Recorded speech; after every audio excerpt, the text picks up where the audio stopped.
At Brisbane North PHN, our vision is a community where good health is available to everyone.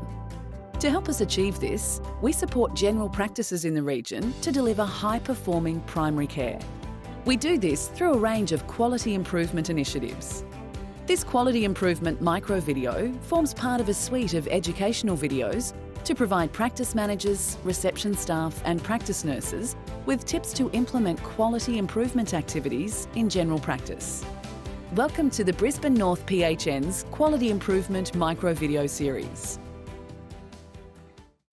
Welcome everyone to Brisbane North PHN's Quality Improvement Microvideo on supporting staff and each other in a time of crisis. Brisbane North PHN acknowledges Aboriginal and Torres Strait Islanders as the first people of Australia, and we pay our respects to the traditional custodians on whose land we walk, we work and we live. Welcome everyone, my name is Dr. Paresh Dowda and I'm joined by my colleague Angeline True. We both work together in supporting primary care leadership, quality improvement and sustainability. So today's topic of conversation is about supporting staff and each other in times of crisis. But let's start with, what do we actually mean by crisis? So when we think about crisis, it's a perceptual thing. When written in Chinese, the word crisis is composed of two characters. One represents danger, the other one represents opportunity. I guess there's two types of crisis. Common examples of crisis are things like when our clinical systems go down, or there's internet failure, or our car breaks down, or our luggage gets lost when we're traveling. Bit of a nice crisis to have in these days, I guess. But these are examples of crisis which we can identify, we can predict, and we can plan for. There's a different sort of crisis, things like fire, floods, pandemic. These crises, once we can think about them and have a certain degree of preparedness, they're unique and different in that, as practice leaders, our response to them have to be adaptable. We have to demonstrate what's called adaptive leadership and agility, and that requires a whole set of skill sets to help us do that. It requires us to use interpersonal skills around empathy and understanding. We really want to be supporting our people, but we need to look at very different ways of working sometimes. It requires a team-based approach and a very collaborative approach. It requires an approach that builds on people's strengths and team strengths, and very much a problem-solving approach to it. And within every crisis, there's an opportunity both for personal growth and professional growth, and so it's identifying those and building on those as well. So what challenges has the pandemic presented to you and your practice staff, Paresh? And are these fairly typical in general practice? Yeah, look, I would say three main challenges, and I think we're representative of general practice.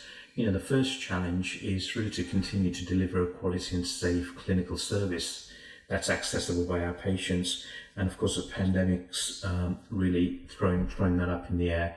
The second is, looking at our team and our workforce and their safety as well, which again is paramount. And the third is, as small businesses, we've got to really continue to think about how we can maintain a viable and sustainable business going forwards. And the other side of a crisis are the opportunities. So what opportunities have you embraced during the current pandemic? I would say the key opportunity that we've been able to embrace, and now I guess it's becoming business as usual, is telehealth and building that into our workflows. And what it's really allowed us to do as an opportunity is not only look at a new way of delivering services to our patients, but new workflows, new roles for team members, new processes. And I think all of those have been really useful in thinking about how we improve other processes in our practice as well. So a huge opportunity, and one I don't think would have come about without the pandemic. So how do people typically respond to crisis, which is actually a major input requiring that dynamic change? and often new ways of working and new ways of coping. So when we think about going through change, people often go through a journey, a transition, and that's described by a model called Bridges' model of transition, and it's quite helpful to help us think about this.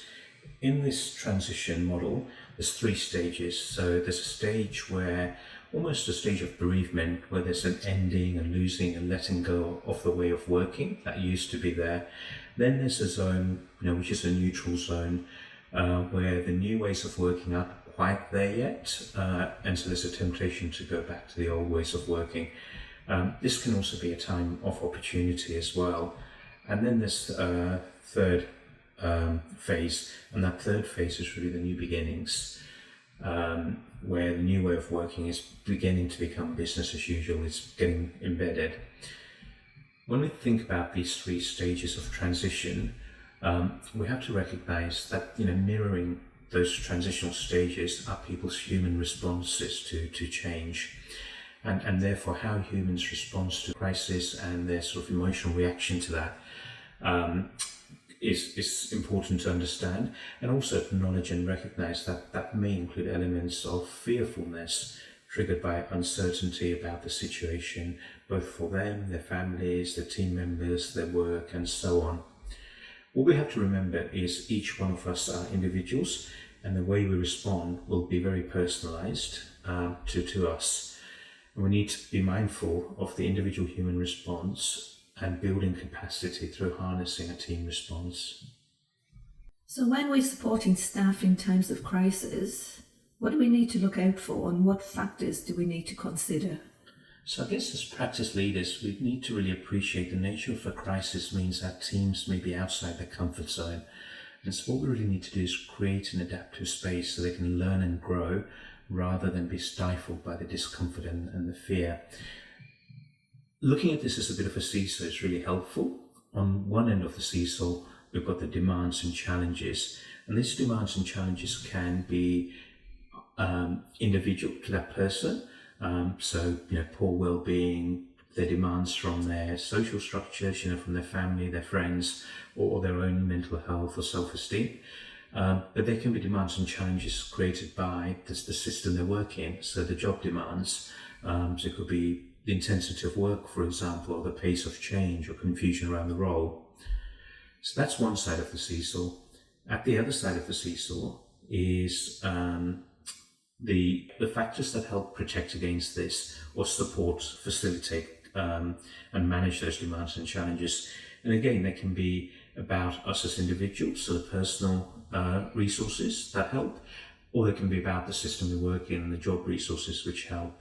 So examples of personal resources, for example, are self-efficacy and optimism, and aspects about the job resources, the system we work in, for example, could be teamwork, open leadership, appreciation, balanced feedback. So a whole range of mechanisms that can help us there.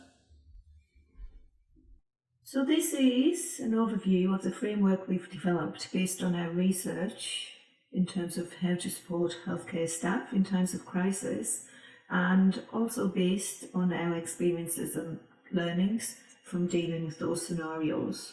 As we can see, it consists of 6 key components in the central part there, and then 5 key strategies that we're going to go on and talk you through.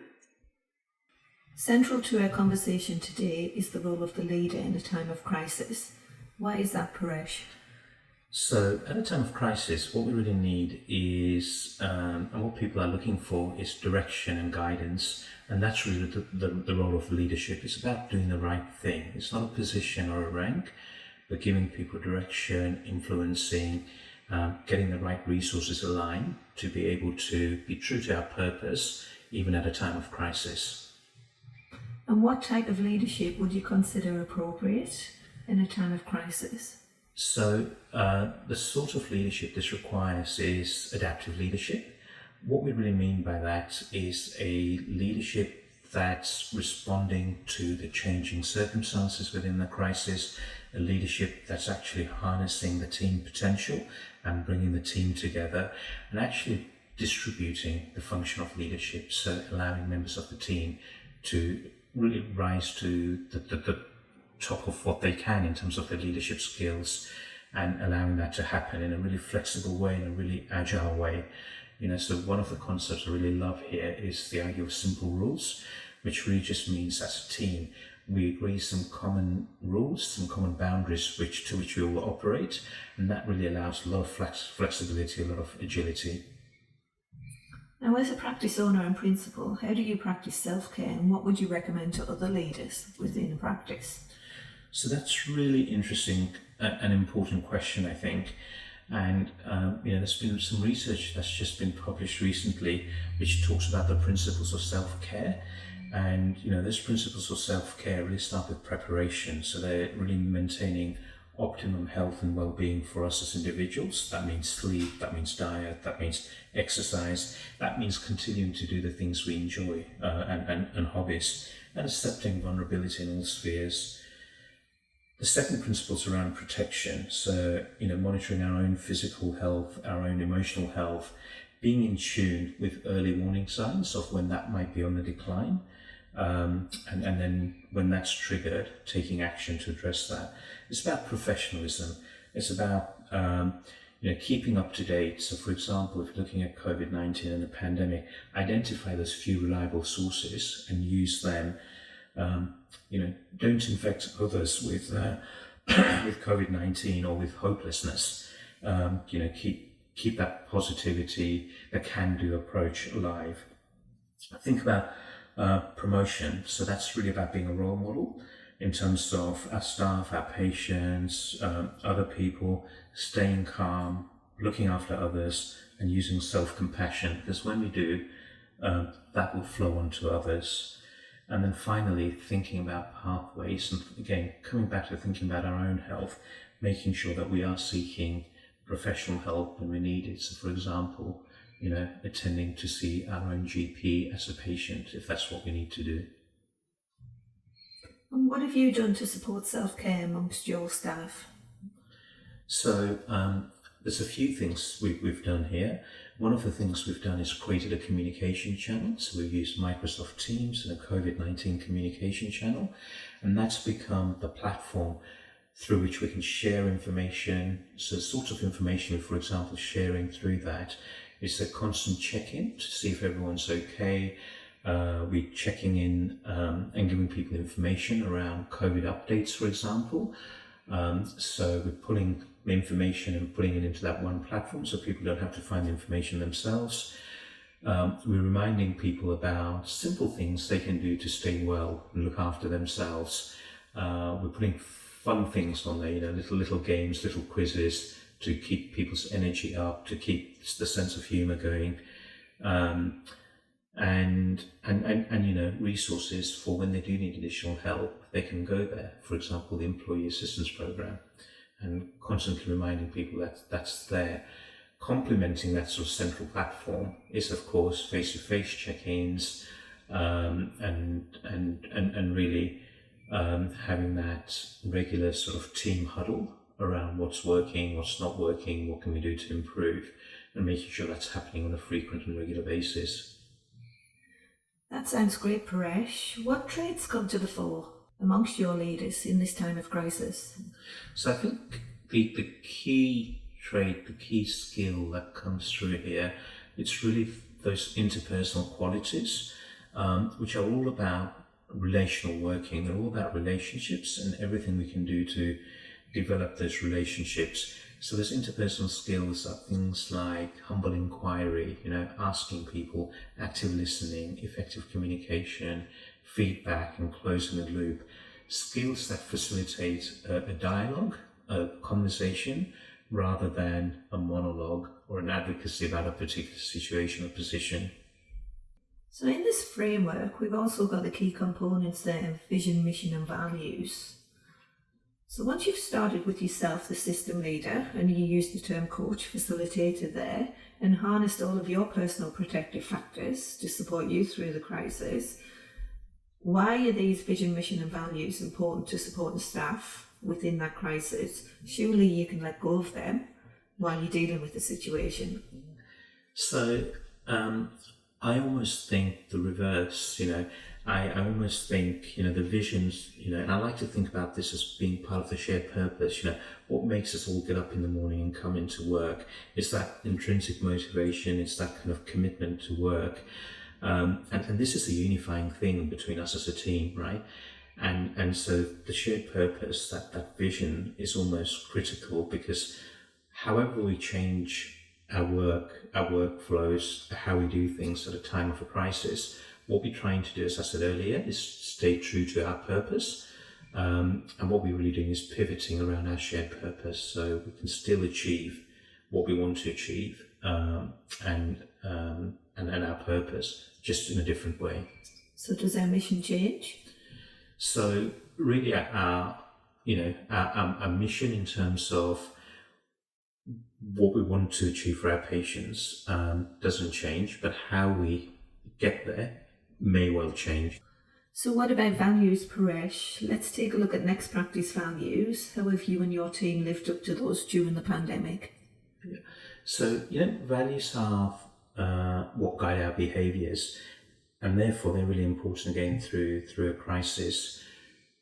When I think about some of our values, one of them is really around excellence. So we want to continue to deliver that high quality care even during a pandemic where we can. Another value is really around collaboration. So we again really want to build on that team-based care, continue to work together effectively in terms of delivering the care and the services we want to. Innovation is another value. And in some ways, this is the opportunity for us, because as we said earlier, out of every crisis comes an opportunity as well. And we really had some opportunities to be really innovative here. We've done telehealth, as many practices have, but we've actually pushed the boundaries, and we've done things like tele-examination with residential aged care, where we can listen to the hearts and lungs of patients in residential aged care, all virtually. Crisis provides opportunity to actively consider the inclusion and the roles people play, both overtly and covertly within the practice, their capabilities and behaviours, those that are required for success. So talk to me, Paresh. Talk to me about inclusion and inquiry and what that means, and also engagement and empowerment. Let's start with inclusion. This is really about challenging ourselves, perhaps when delegating and entrusting staff. Are there people in our team that we frequently leave out? For example, when we're delegating, are we more inclusive with some people and therefore overloading them compared to other people? We need to really think about our personal development here, asking ourselves a question around, how inclusive am I? Why am I as inclusive as I am or not? What's the familiarity? What's my default position? This can all be adapted and changed, and really the best person to do that is to start with yourself, think about specific tasks, and use that model for improvement, that sort of PDSA approach to test out new ideas around inclusion and getting other people involved. When we move on to think about inquiry, it's really about, again, those dialogic skills we talked about earlier. It's about asking people how their day's going, how their job's going, what are they doing over and above the day job, checking in with them regularly, and really thinking about taking on that coaching role, So what's their goal? What are they trying to achieve? What are their realities? What options do they have to go forwards? And then helping them to move forwards with the options they choose. Engagement and empowerment requires a lot of trust in your co-workers, Paresh. How does that play through in your practice? The process by which we engage and empower people is actually a process that builds trust as well. Using a dialogic approach, having good relationships facilitates trust. Following through on promises, following through on things you've said you'll do and what other people have said they'll do builds and engenders trust.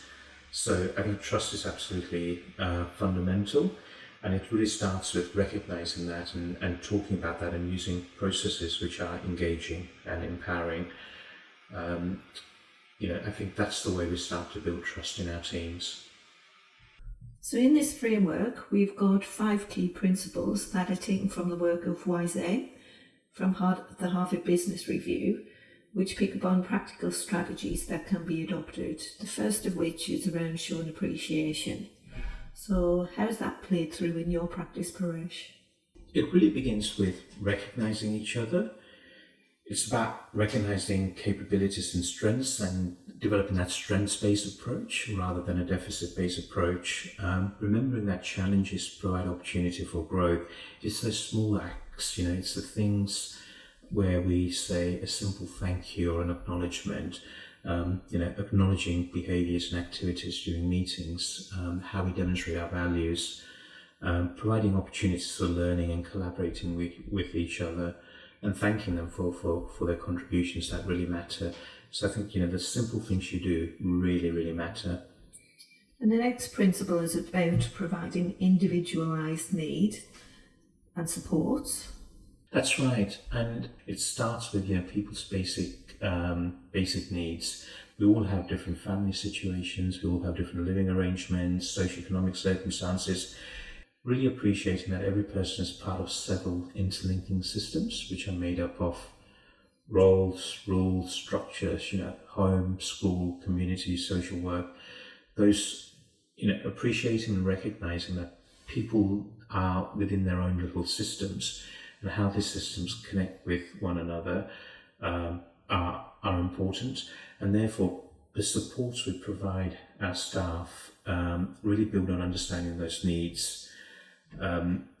Ultimately as humans, what we're trying to do is restore a sort of sense of equilibrium between various different tensions that are operating within our lives and our families' lives.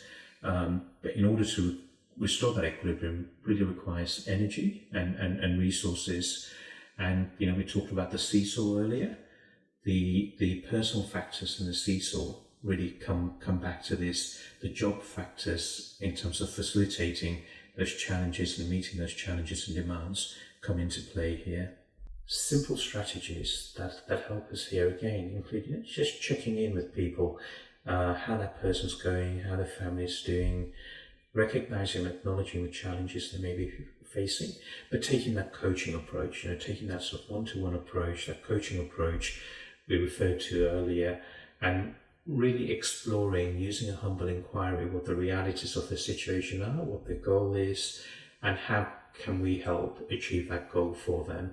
And in doing so, we achieve certain outcomes to help address this for individuals. We reduce stress, we create positive feelings towards the leaders and the team, we build trust, we continue to build trust, and we actually intrinsically motivate people to apply themselves in the tasks they're doing and to the team. This next principle picks up on involving staff in decision making, but as a leader I thought it was your job to make all of the decisions. Am I wrong in that? Look, staff really appreciate the opportunity to participate in decision making. Doing things with them rather than to them is really what we're looking for. In a time of crisis, we're really dealing with complex situations, those wicked challenges. We need to really draw on the insights and experiences of the whole team to come up with solutions and adaptations that are workable. So, simple strategies that can help us here is firstly, storytelling. I think storytelling is a really powerful way of unfreezing us from a particular situation. So a compelling narrative and a compelling story on why we need to change is really powerful. Creating space to facilitate the conversation, hear the voices of the different members of the team. Again, really important because it allows people to be part of the process and part of that shared decision making. Gives them permission to share issues and concerns with you. This requires often some protected time. Protected time could be one-to-one with individuals. It could be more regular forums, which could be in the form of daily huddles or sessional huddles with the team members, weekly meetings, but important to create that adaptive space and organize some protected time for this. We talked earlier about adopting a coaching model, and that is consistent throughout this. We need to keep that going. And when we make changes, appreciate that we're part of, we're working in the system, and that the solution we come up with to begin with isn't going to be perfect.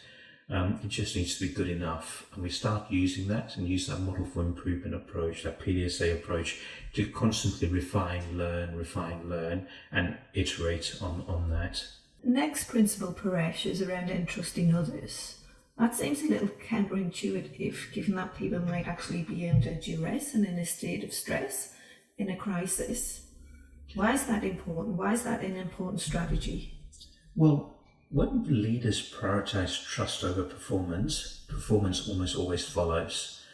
And you often achieve better results as people have invested themselves into the task.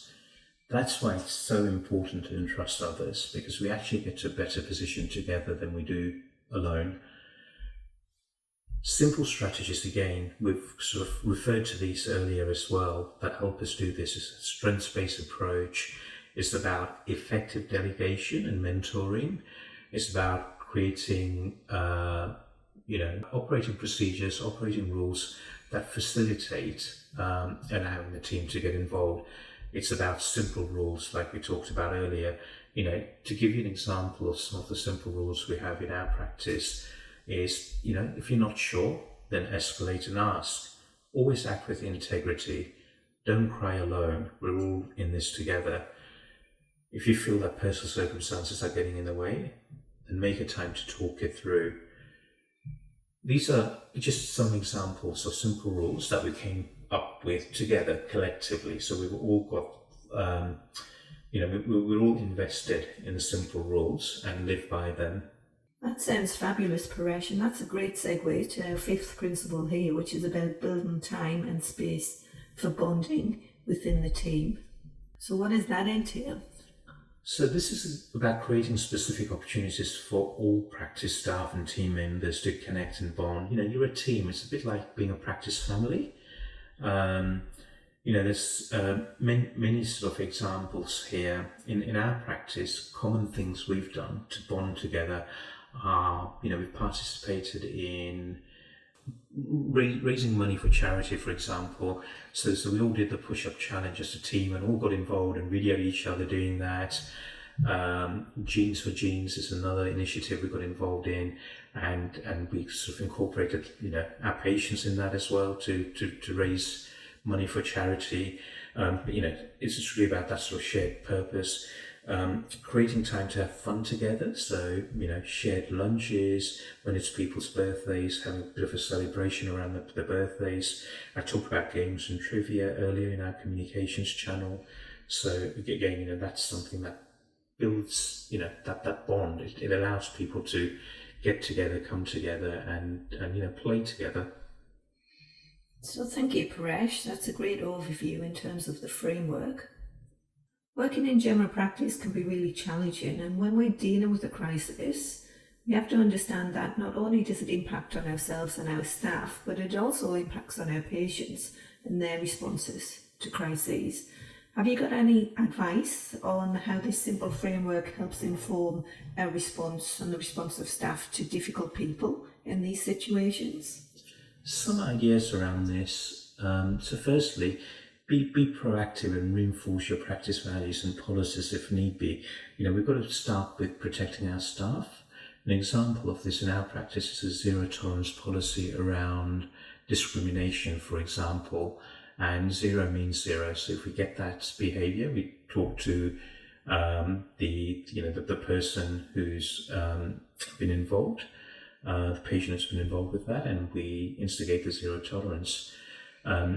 It's about supporting staff, so setting time aside for debriefing and self-care when an incident or issues happen. So, we have an open door policy around this. Third sort of principle around this is involving the team in decision making, as we spoke about earlier, asking them what supports do they need to help recover from the situation, asking them what's in the situation, if similar situations were to arise in the future, what would help them to deal with that, and checking in with them to ensure that they're okay. We need to consider how we can give people the time, the space, the support to recover and rebuild their resilience. So sometimes systems may need time out and entrusting of others. Sometimes we may need someone else to sort of step in and take over their role if that role's time critical. Access to employee assistance programs is an important part of this as well. So again, we've talked a lot about trust, we've talked a lot about interpersonal skills. All of that applies in supporting our team members when it comes to dealing with difficult cases. Let's have a look at this illustration of what the Practice at Banyule Clinic did to address staff needs, strengthen relationships and support each other through a crisis and beyond. Jodie Lawler is the practice manager at Banyule Clinic, a general practice based in North Brisbane. Jodie has recently provided some tips and insights on how she has motivated her staff during the COVID-19 pandemic. Jodie has said, "At the beginning, we had regular lunchtime team meetings involving doctors, nurses and reception staff to ensure that we were all on the same page, sharing the most up-to-date information as it changed. Morale was not explicitly discussed in our regular lunchtime team meetings at the start, but having the cohort tighter at regular intervals was helpful for the team. Morale, which has been on the directors' meeting agenda for some time, has increased in importance during department meetings." Jodie has increased activities for all practice staff. For example, bi-monthly staff barbecues on a Friday and social events such as a ghost walk tour, escape room and fundraising walks. The practice also allows Fun Shirt Fridays and encourages sharing food delicacies, COVID-19 safe practices, of course. Jodie has an open door policy and staff and doctors use this as a way to regularly engage. While the practice workload remains high, the staff have reported very little discord and improved communication within the clinic cohort. Jodie has found that interacting with each other outside of a clinical setting has proven beneficial for the team. So Paresh, can you give us a quick recap on what we've covered in this session on supporting staff and others in a time of crisis? Sure. We've outlined the nature of the crisis and the need for leadership, adaptive space and agility when responding to crisis. We've described the human response to crisis and the emotions experienced when people transition from the current state to a new state. We've put forward a systems approach and emphasised the importance of balance, ensuring ourselves and our team members don't burn out, and that we put in place the necessary protective factors to mitigate the risk of this. We've outlined 5 simple strategies to support and empower staff and strengthen teams in times of crisis. And Banyule Clinic provides an illustration of what has worked well for them. Thanks for that. So finally, what would be your one key message for practice staff when supporting each other in times of crisis? It's simple. You're not alone. Link and leverage your safety nets and don't be afraid to use them. We're all in this together. And one more, look for opportunities for growth, personal, professional or practice. Out of adversity always comes opportunity. And finally, just to remind everyone, Brisbane North PHN have a range of resources and supports available to you should times get tough. This microvideo is supported by funding from Brisbane North PHN through the Australian Government's PHN program.